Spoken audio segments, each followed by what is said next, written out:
the banging, the banging. Welcome to my channel, I'm Crystal Levi. I'm a singer, songwriter, and rapper, and so much beyond.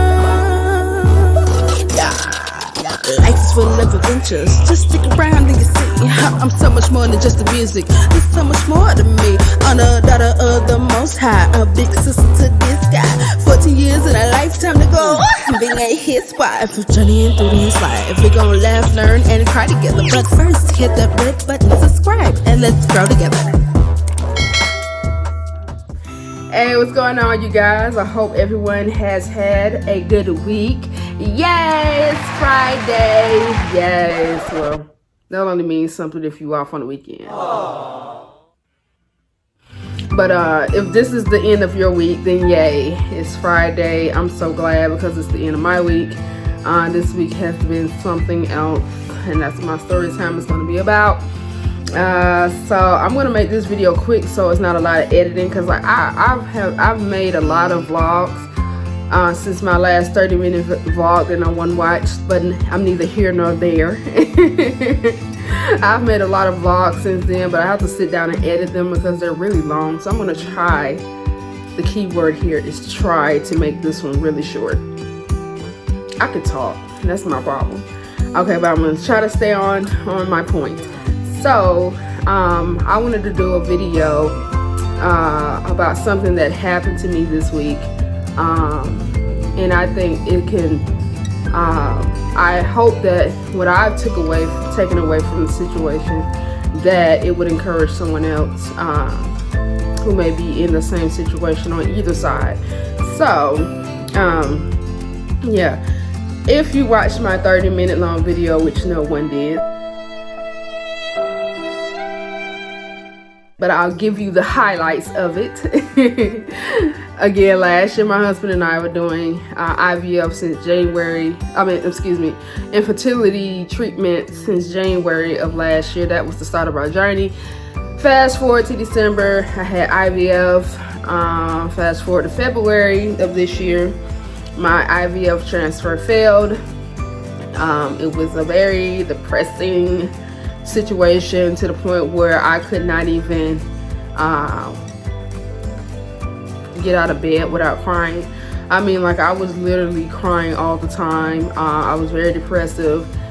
I was suffering deep depression. But anyway, a week after our failed IVF transfer, after I kept repeating that same cycle and having those same thoughts of just like total emptiness and just everything that could be horrible imagined. But anyway, after I had all that going on, I said to myself, Crystal, you gotta get out this house. You gotta go to work. You gotta pull it together. You gotta get it together. And that's not to say that I'm trying to avoid the grieving process. It's saying that I don't want to drown in my own tears, right?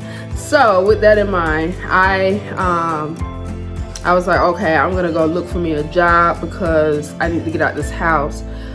So let me rewind a little bit. My husband and I started a trucking business of September of last year, so that has been our main source of income. And I started working for a company in September of last year. However, in December, shortly after doing my egg retrieval, I caught COVID. And because everything was just happening so fast, I thought it was best to walk away from that particular job, because it involved a lot of heavy lifting and involved a lot of pretty much I stood on my feet the whole 4 to 5 hours I was there. And because we had just finished the egg retrieval and the egg transfer was coming up, after I took my 2 weeks off for COVID, I was like, okay, I'm just gonna have to walk away from this situation, because literally I caught COVID that December the 4th, and then or somewhere along that line, that next Tuesday after December 4th. So I caught COVID, I was off for 2 weeks, and I extended it for another week. And then that led me, I believe, into the first week of January, and that's when I made the decision to walk away at that point. But nonetheless, after the egg transfer and it failing, I said I need to go back to work. My husband wanted me to take some time off to grieve, and but it was just too much. So I looked on Indeed, knowing how slippery of a slope depression is. If you don't have something kind of stimulating your mind or something to look forward to, you can really fall hard, because I did last year in February, and it just wreaked havoc on my health. I had lost, in 2019, I had lost probably about 40 pounds. Between February and September of last year, I gained back 40 plus pounds. I don't even know where I'm at right now. I don't even, want to know, honestly. But because I was just so depressive, I didn't care about anything. I sure didn't care about myself, because I was beating myself up, and food was the kind of way, of me doing that. So I'm aware of that position, that particular thought process. And not only the food was beating me up per se, the medicines that you take during IVF as well can add weight gain to that as well. So I said after the failed transfer that I'm going to find a job. I went on Indeed.com, and I just began to be intentional about what kind of job I wanted to go to. I was like, I do not want to be in a building confined with a whole bunch of people right now, because I'm not trying to be funny, but it's always that one employee with way too much time on their hands and love to keep up drama and be all in your business. I can't handle that right now. And I was just being honest with myself. There's that one side, well, we need to know. I had to be honest with myself. I could not handle that kind of employee right now. So I wanted a job that allowed me to not be stationary, confined to an office. Like I avoided everything customer service. I don't want to do anything customer service. I want to do something that aligned with my interest. So I went into photography, and I learned that you can, photography is one of those things where you can go anywhere with it, honestly. And so I applied for a bunch of photographer jobs, and I got a lot of feedback. I got 2 to 3 offers, and I took one. So now I am working part-time as a photographer at a company that allows me to be very mobile. I'm inside, outside. I'm always moving. I'm not confined to a space. Yeah, and it keeps my mind going. It gives me something to look forward to every day. And I love it. But however, there is always still that one employee that manages to break past the I just want to stay to myself shell. I just go into my job, I put in my headset, get my motivational music going, sometimes a sermon or two, and it's always that one person that just has to just like know what you're made of. I just feel like a lot of people don't know what to make of quiet people. It's like I want to prick at you to see what you do. You know what I mean? I'm the type of person I like to say to myself, I don't like to keep up no drama. I don't like a lot of changes. I don't like a lot of stuff going on around me. And I value genuine conversation. I value conversation with substance. And most of the time it's always, hey, how you doing? But nobody really cares. So it's like, why go through all of that? I know you have to go through that kind of conversation to get to deeper conversations, but sometimes it's just like, I don't want to go through the motions. I don't want to go one more day. You know what I mean? I just don't want to go through the motions of it sometimes. And I'm just being honest. But anyway, this one employee keeps asking me in passing. I'm very introverted. Like the last time I took one of those personality tests, I was like 99% introvert. But this guy is always like, he's super extrovert. And I love extrovert people because I have a lot of extrovert friends. I love it. But I could tell he's very extrovert. He always has to have conversation going. And I understand it. Like just because I'm introverted, I'm not expecting the world to accommodate, what I am or who I am. You know what I mean? So I don't mind a little conversation here or there.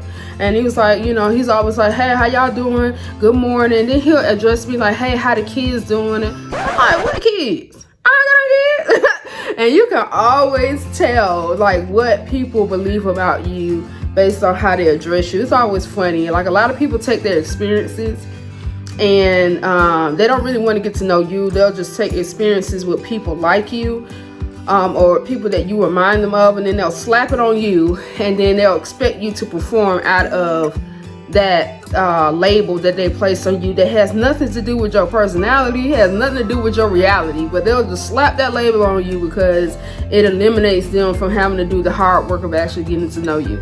But here nor there, he slaps this label on me, and I said, "What kids?" Because this is when I first started working. I'm like, "What kids? Like, what kids you talking about?" 'Cause I ain't got no kids. And he was like, "Oh, okay, you don't have kids?" And I said, "I done told this man 4 times I don't have kids. Why does he keep asking me how your family doing, how the kid?" I don't even know if he knows he's doing it. He's an older individual. From the day that I first started working there, he started calling me baby girl. I only got one person in my life that called me baby girl, and that's my uncle. And I don't appreciate him first and foremost calling me baby girl, and I already addressed that. I'm the type of person, I'm quiet, but I don't like a lot of foolishness going on around me, and I like to nip things in the bud before they become a bigger situation. So I said, "You know, my name is Crystal. I would prefer you call me that, please." And then he just stopped talking to me in general after that. Then he went on this whole situation where, "Hey, how you doing? How the kids doing?" Like, why do you think I got kids? Like, what you even pulling that from? Like, I don't even understand. Like, what are you even pulling that from out of the air? Like, help me make it make sense. Because it was yesterday, I had a horrible day. Like, again, I'm not working to avoid the grieving process, so I grieve as I go. Like, sometimes I'll go in the restroom and I have a little cry session if I'm feeling some kind of way. I don't avoid my feelings to make other people feel comfortable. Sometimes I'll be sitting at my desk and I'll cry, and like, I'm just gonna have to just let it out. Like, I don't do fake. So I'll cry at my desk, and this is not like it's an everyday thing. I probably cried at my job like 3 times, and I've been working there for 2 months.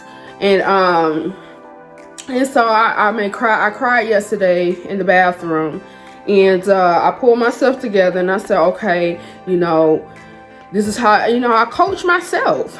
And so as I'm going through this, he walks by, you know, maybe 30 minutes after this has happened, after I cried in the bathroom. "Hey, how are you doing? How the kids doing?" So at this point, I'm teed off, right? Because I done told this man 4 times that I ain't got no kids, and he keeps asking me this. So at this point, you know, he's an older individual, and I'm trying to have, you know, understanding, but my understanding only goes so far when I feel like somebody being petty.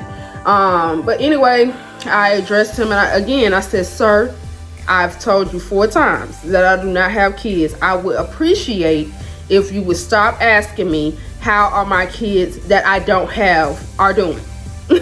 I stopped him, made sure we had eye contact, and I said what I said, because it just doesn't make sense to say that. And so what I have learned from this situation, as I have, you know, processed it, dealt with it over the last day or so, is that I ask myself, how many times has someone, how many times in my life do I not see people? How many times have people at my job that I don't know went in the bathroom and cried, and I, you know, in passing, just not thinking, asked them certain things that have sent them over the edge. You know what I mean? It's pressed upon my heart to be transparent and authentic, but I'm gonna add one thing to that is to be present and to make sure people are seen. There is such a me-centered culture out here that people only care about me, and then they expect everyone around them to only care about them. Like, people really think the world revolves around them out here in these streets. And you don't never know what the next person is going through. Even though I am healing from church hurt, I am healing from failed IVF, I am healing from a lot of things. So this is where I am at. after this experience, making sure that I see other people, making sure other people, despite their title, whatever, you know, are making sure that they feel valued, making sure they feel seen. Because I feel like, especially at my job, and because of the nature of my job, nobody respects me at all. I'm just like, you know, this photographer girl. And I learned about prestige. A lot of people will treat you differently based on your title, your car, what house you live in, what area you live in. And a lot of people are emotionally, mentally, spiritually broke because they're chasing after prestige. They're chasing after, if I put all these name brands on me, then my name feels better. If I drive this particular brand of car, then when I step out of that car, I feel better. And it's nothing wrong with having those things, but if it's a sense of like, it makes me feel better as a person or look better as a person, I mean, to each his own. But for me, I'm just not going broke trying to chase prestige, trying to look like I'm someone that I'm not. I am okay with my little hoopty, and I'm not saying that you have to be, but this is where I'm at. I'm okay with my little red hoopty because it's paid off. All my cars are paid off, and I'm okay. I don't need all of that to feel important. And if people feel like if you don't have all of that, you're important, you're not important, that reflects more on them than it does to you. So my thought process is making sure that we see people out here, because people are hurting. People are feeling overwhelmed. They're feeling, and not to say that you're some kind of counselor, you got to take on everybody's problems. Obviously, you want to have boundaries. But for me, just this situation, and having told this man 4 times I have no kids, and he continues, that just lets me know he doesn't even see me. Like, as a person who, as who I am, that my being within itself wasn't enough to understand and respect. Me telling him this 4 times meant nothing to him, and that hurts. You know what I mean? That hurts that hurts knowing that you told somebody something 4 times, and because they don't value you, because of all these things that people make up the reason why they value you more or less, didn't matter. So I'm going to take that experience, put it in the bank, and use that for fuel to make me be intentional about making sure people are seen, making sure people are understood. A lot of people don't like to listen to you long enough to understand. They make so many assumptions. When I worked at the library in Ohio, it's like, it's crazy how many assumptions people make about you, how much stuff people just you walking across the street or watching, you know, like, people make up all kind of stuff about who you are as a person, and they'll ask everyone about you and their experience with you instead of just actually getting to know you. It's just, I don't understand that. I'm like one of the coolest people if you come at me on a real situation. I don't like fake. I don't like nobody being fake with me. I'm like the coolest individual if you actually get to know me. A lot of people want to put all these, you know, stereotypes on me because I don't adhere to a certain vernacular, that I must not be educated, or because I drive my car there, that I must not be, you know, have no money, or because I took this job, I must not have any education, I must not have, you know, any college education, and whatever. I don't care. Just me all being a person deserves respect. I don't need to have be Gucci down or whatever the latest thing is. I don't need to be covered in that to feel like my name is important. I don't need to hop out of Mercedes-Benz to feel like my presence is worth your, you know, attention. I don't have to do all of that. If you can't give me respect off rip, that reflects more on what you think about yourself more than me. If you feel like those things make you or break you, more kudos to you, have a cookie, but it don't do me. But I hope that this lesson with my job will help you to understand that you don't know what people are going through behind the scenes. That man didn't know before he said what he said that I was in the bathroom crying and trying to pull myself together. You don't know what the next person is going through. Nobody walk around crying all day. Nobody walk around frowned up all day. Nobody walks around smiling all day. You don't know what goes on behind that face. You don't know what that person be thinking in their mind.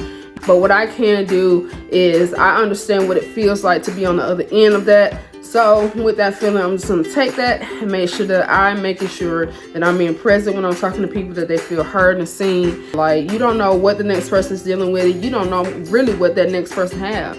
I just wish people would stop looking down on people just in general. Like, just stop. Just stop. Like, nobody's better than nobody because of another zero on their bank account. We're all going to leave all of this behind. There is no U-Haul behind a hearse. So, like, get over yourself. See other people, you know, eat off a little bit of the humble pie. But that is all I wanted to share for this video. I'm gonna cut it right here because I can talk and y'all would not look at these videos. Oh, but it's okay. One day y'all see. One day once this channel blow up, y'all be like, oh, we never saw that video, because that's how I do other YouTubers. So it's all good. Love y'all. Peace.